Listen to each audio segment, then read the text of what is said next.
মাননীয় বিরোধী দলের নেতা, মাননীয় বিরোধী দলের নেতা, এই দিক থেকে আমাদের চিফ হুইপ বারবার চেষ্টা করছিল একটা কথা বলার, সে কিন্তু সুযোগ পাচ্ছে না।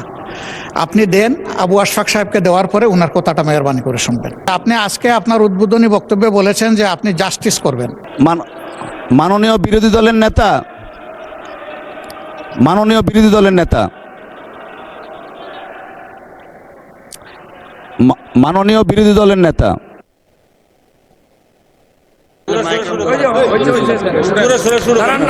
মাননীয় বিরোধী দলের নেতার মাইকটা দয়া করে অন করুন প্লিজ। জি, ধন্যবাদ আপনাকে।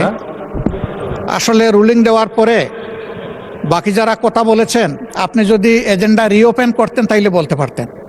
আপনি তো রিওপেন করেন নাই, আপনি রুলিংয়ের জায়গায় আছেন।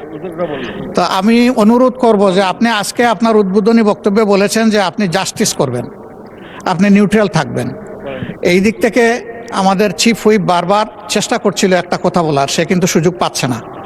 আপনি দেন, আবু আশফাক সাহেবকে দেওয়ার পরে উনার কথাটা মেহরবানি করে শুনবেন, এটা আমার অনুরোধ। মাননীয় বিরোধী দলের নেতা, আপনাকে অসংখ্য ধন্যবাদ।